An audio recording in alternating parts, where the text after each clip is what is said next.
capítulo 17, nos diz que o papel do pensamento crítico é o de intervir em sua orientação e suas modalidades de desenvolvimento. O que isso quer dizer basicamente?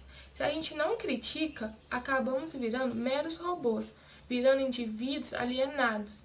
O autor diz assim: ajudaria a evitar que a montanha do cyberespaço dê à luz a camundongos, que seria a reprodução do midiático em maior escala ou puro e simples advento do supermercado planetário. Então, o papel do pensamento crítico é evitar que pessoas se tornem indivíduos alienados, com um pensamento só. Sem dúvida, o pensamento crítico é fundamental, porém deve-se observar se essa crítica realmente está sendo embasada, se ela realmente tem um fundamento, ou é apenas um mero conservadorismo. Tem que criticar a crítica, olhar para a crítica e introduzir suspeita nela, para que assim se torne uma crítica progressista, e não cega e conservadora. O cyberespaço vem ganhando a cada dia um poder midiático maior. Podemos citar como exemplo as redes sociais, as trocas de mensagem em massa. Os grupos fornecedores de opiniões se transformaram em uma nova forma de socialização. E essa influência da era digital no cotidiano do mundo globalizado não é apenas uma questão de comunicação, é algo muito mais amplo.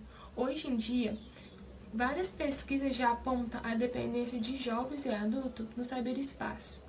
E a partir disso, vem ocorrendo um empobrecimento a uma subordinação e a negação da vida real. É possível até fazer uma relação com a sociedade do espetáculo, uma vez que o espetáculo impõe uma falsa realidade, uma redução da vida humana e social à simples aparência. Vejo que há uma visão superficial do que é o cyberespaço, no momento que diz que é a negação do real. Na verdade, é a amplificação do real. De tudo que já acontece no real é potencializado nas mídias. Igual a comunicação, como você citou, ela foi potencializada. Realmente há uma comunicação em massa, mas isso não quer dizer que ela tenha um poder forte sobre as pessoas, um poder midiático forte, assim como a televisão e o rádio, por exemplo, que tinham poderes muito maiores sobre as pessoas, pois era apenas uma visão, uma verdade. Ninguém podia criticar, ninguém conseguia questionar, porque estava passando ali e a pessoa não tinha como interagir, diferente do que acontece hoje em dia. Todo mundo tem o poder de ir lá escrever e falar a sua visão e criticar o que está sendo falado. E voltando à potencialização, todos os problemas também são potencializados. Os problemas que já acontecem na nossa sociedade também são potencializados.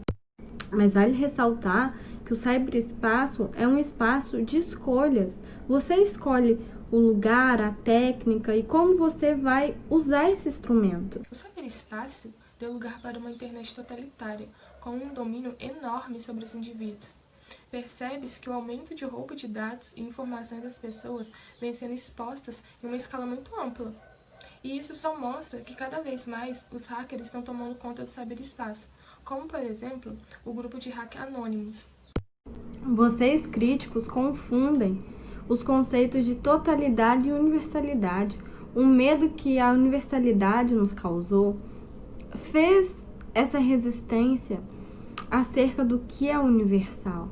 Porém, o cyberespaço é acolhedor, ele dá ouvidos a todos. Todos têm a oportunidade de falar e se expressarem no cyberespaço. Realmente, alguns estados usam o cyberespaço como um meio de dominação, mas isso já acontecia pelo arrombamento físico, por telefone, pelo correio. Eram coisas que já aconteciam. E o cyberespaço, como eu disse, potencializa as ações humanas. Isso são ações humanas que já acontecem, que iam continuar acontecendo. E digo mais, os críticos estão com medo dessa nova relação entre produtores e usuários. A internet possibilitou espaço para que novos meios de informação pudessem circular. No entanto, essas informações que antes passavam pelas mãos de pessoas cujo elas tinham papel de gerenciar limites e territórios estão ameaçados por uma comunicação descompartimentalizadora, transversal e multipolar. né? Como exemplos, textos que circulam em grande escala pelo mundo inteiro através do cyberespaço, sem que nunca tenha passado pelas mãos de qualquer editor ou redator. Isso também acontece com a música, com filmes. E com isso, vários trabalhos ficam ameaçados, uma vez que as pessoas têm acesso livres para criar e divulgar o que quiserem. Eu quero começar ressaltando que nem tudo que está na internet é verdade, mas a partir do momento que a gente verifica a fonte, que a gente busca fontes confiáveis, a gente consegue sim tirar proveito disso. E é uma coisa positiva e não negativa. Claro que tem o lado negativo disso, né? Dessa circulação de conteúdos e tudo mais, quando não são verificados, como são os casos das fake news. Porém, quando a gente busca uma fonte confiável, isso é muito benéfico e liberta a gente para ampliar o nosso conhecimento. E, de fato, muitos trabalhos estão ameaçados. É necessário que eles inovem. Eles precisam se reinventar para adentrar esse novo modelo de mundo. Outro ponto fundamental é que o cyberespaço aumenta as relações de poder e desigualdade, onde muitas pessoas sem condições financeiras ficam excluídas de acessar a internet. A pandemia nos deu uma visibilidade maior para analisarmos, como, por exemplo, as aulas online. Muitas crianças e adultos ficam impossibilitados de acessar as aulas, por não possuir acesso à internet, ou aqueles que têm a internet, mas não têm condições financeiras para bancar uma de boa qualidade. E com isso eles acabam sendo prejudicados. Pode soar um pouco repetitivo, mas as relações de poder e desigualdade já aconteciam na sociedade. O exemplo que você deu do EAD agora, né, nesse momento de pandemia, só ressalta o que já acontecia, a desigualdade no ensino. E isso é um problema social, de desigualdade social e econômica. Porque a internet, o cyberespaço, ele dá oportunidade para todos. Você tendo acesso à internet, conseguindo acessar, todos têm. É um ambiente em que todos têm os mesmos direitos. E sabemos que no nosso dia a dia, na vida cotidiana, não é bem assim, né? Os privilégios que os ricos têm, né? Tanto na justiça, entre outros. E na internet não. Todo mundo é igual. Todo mundo tem os mesmos direitos na internet e as mesmas potencialidades. É uma ferramenta que cada um vai usar da maneira que acha mais adequada, mas todos têm a mesma potencialidade. E mais, através da internet, muitas pessoas ganham vozes, coisa que no nosso dia a dia, né, nas ruas, não tem, às vezes não são vistas. As pessoas não enxergam essas pessoas.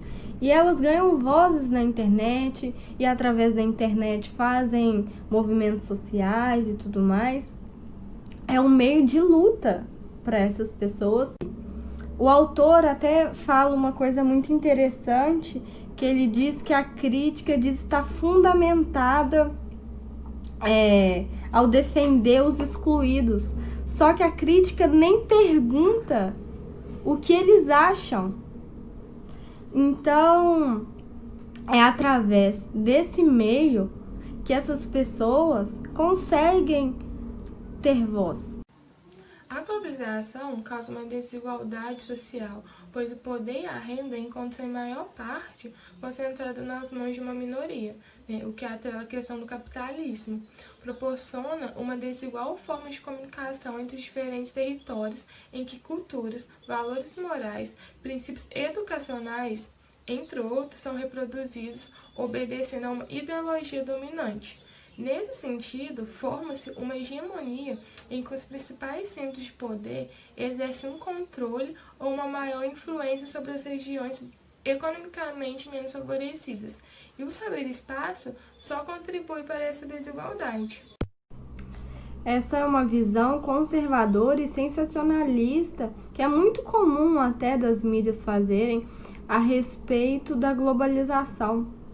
A globalização, principalmente através do cyberespaço, é onde as pessoas têm a oportunidade de mostrar suas culturas, de mostrar sua maneira de ser, sua subjetividade, encontrar pessoas em comuns. Não é uma dominação, e sim uma integração das pessoas.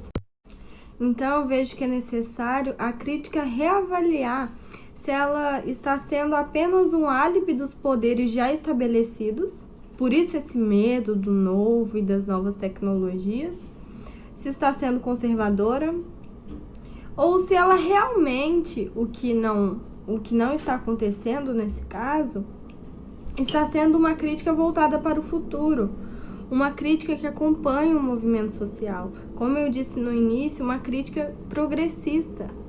É esse o objetivo da crítica. E essa crítica que está sendo feita, que está sendo falada, tem que se repensar. Como falado antes, as tendências universalizantes e virtualizantes são acompanhadas por um aumento das desigualdades, principalmente no nível da educação, causando assim vários déficits na aprendizagem. Essas tendências universalizantes também vêm causando uma desrealização do mundo, pois as pessoas cada vez menos vêm mantendo uma interação física umas com as outras. Eu acho que é importante falar que durante essa trajetória dos humanos aqui na Terra, aconteceram várias mudanças que impactaram a maneira de se relacionar, de viver. E para que isso acontecesse, houve rupturas. E é o que está acontecendo no momento. Está tendo mudanças no modo da gente viver, mudanças antropológicas, da gente se relacionar, mudanças na educação, mudanças em todos os aspectos, na economia, devido a essa virtualização. Pois nessa mudança que está acontecendo agora, é uma tomada de consciência global, onde várias pessoas conseguem se integrar. E como eu disse, o cyberespaço só intensifica o que já acontecia no nosso dia a dia. Eu queria finalizar dizendo que o cyberespaço é um espaço universal e oferece a muitos a possibilidade de expressão e de liberdade. Enfim, o 18º capítulo. E para finalizar o livro, o autor busca contribuir para a elaboração de alguns dos principais problemas colocados a respeito do desenvolvimento da cybercultura, sem ter a intenção de resolvê-los. Vamos tirar algumas dúvidas. A cybercultura seria fonte de exclusão? Bom, para responder essa questão sobre exclusão, existem 3 tipos de respostas possíveis. A primeira é que é preciso observar a tendência de conexão e não seu número absoluto. O autor menciona que em 1996 o número de pessoas conectadas era de 1.500, supondo assim que no ano de 2000 esse número notoriamente se multiplicaria. Jogando esse ponto de vista para o hoje, o número de pessoas conectadas pelo mundo todo é absurdamente maior que em qualquer lugar em 1996 ou em qualquer outro ano anterior. A taxa de crescimento das conexões com o cyberespaço demonstra uma velocidade de apropriação social superior a qualquer outro sistema de comunicação anterior a esse, como o correio ou o telefone. Assim, é visto que a conexão causada pela cybercultura tende aumentado cada vez mais. A segunda é que será cada vez mais fácil e barato conectar-se. A instalação da manutenção das infraestruturas do cyberespaço requer, de fato, habilidades bem desenvolvidas. Em contrapartida, uma vez alcançado o uso da leitura e das escritas, o uso do cyberespaço pelos indivíduos e organizações requer pouco conhecimento técnico. Os procedimentos técnicos de navegação são cada vez mais amigáveis, especialmente após o desenvolvimento do Word, Wide Web no início dos anos 90. A terceira é que qualquer avanço no sistema da comunicação acarreta necessariamente qualquer exclusão. Ele afirma: cada novo sistema de comunicação fabrica seus excluídos. Não havia iletrados antes da invenção da escrita. Como vemos, o autor enfatiza o fato de que a cada avanço é inevitável haver exclusão. Vemos também como exemplo o uso de cartas, que era normal aguardar um dia, 2, 3, ou até mesmo um mês e até mesmo um ano na espera de uma resposta de uma carta enviada. Hoje, nós adaptamos a tecnologia, à agilidade. 1 minuto de demora para uma resposta no WhatsApp já é motivo de um surto. Mas, enfim, essa geração foi excluída. Contudo, se não houvesse a invenção dessa tecnologia, ou não seria excluído, ou seria inventado algum outro recurso para jogá-lo para o campo da exclusão. Enfim, mas a diversidade da língua e da cultura encontra-se ameaçada pelo ciberespaço? A língua padrão na internet e no mundo é o inglês. O conceito de internet nos remete a um meio de comunicação livre e democrático. Ao invés de pensar nessa diversidade como uma ameaça, deve-se pensar como uma solução. Existem mais potencialidades que ameaças. Ao fim da monopolização de expressão pública, qualquer um pode expressar massivamente a custos relativamente baixos. Os meios de participação são bastante variados e tendem a crescer no futuro. No entanto, usuários podem filtrar o conteúdo da internet, passando um pente fino para encontrar informações que ele deseja, independente de língua ou região de acesso. Através de comunidades, os usuários podem se conectar com outros usuários que buscam o mesmo conteúdo, difundindo o seu conhecimento sobre o tema abordado e enriquecendo a rede, independente de barreiras físicas ou geográficas. A conversão dos idiomas dos conteúdos das páginas não é novidade, mas vem aperfeiçoando muito, ajudando a diminuir a barreira que há para os usuários que não dominam outras línguas. O ciberespaço não é sinônimo de caos e confusão? O autor afirma que esse questionamento é baseado em falsas premissas. Dessa forma, podemos concordar que não existe nenhuma autoridade central que garanta o valor das informações disponíveis nos conjuntos de redes. Assim, os sistemas são produzidos e mantidos por pessoas e instituições que defendem sua validade frente à comunidade dos internautas. Temos exemplos como sites de faculdade, de lojas e até mesmo visão da atualidade, como aplicativos como Instagram ou Facebook. As informações expostas por essas empresas são garantias delas mesmas. Qualquer informação imprópria colocada em risco sua reputação. Existem também os operadores de sistema, normalmente contratados por organizações públicas ou instituições. Eles possuem um grande poder regional no ciberespaço. Podem eliminar informações das quais o corpo para o qual ele trabalha acham irrelevantes ou possam prejudicar a imagem. O autor menciona, então, a netiqueta, que é um conjunto de boas maneiras e normas gerais de como se portar nas redes sociais. Ele afirma que o ciberespaço não deve ser pensado como estando povoado por indivíduos isolados e perdidos entre massas de informação. A rede é, antes de tudo, um instrumento de comunicação entre indivíduos.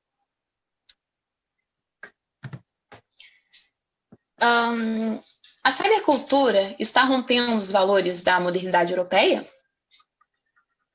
Mais do que em qualquer outra tecnologia da comunicação em larga escala, a cybercultura não seria pós-moderna, mas sim a continuidade aos ideais revolucionários e republicanos de liberdade de acesso aos espaços virtuais, fraternidade, interconexão mundial, pessoas se conectando mundialmente e igualdade, uma compartilhando uma com as outras.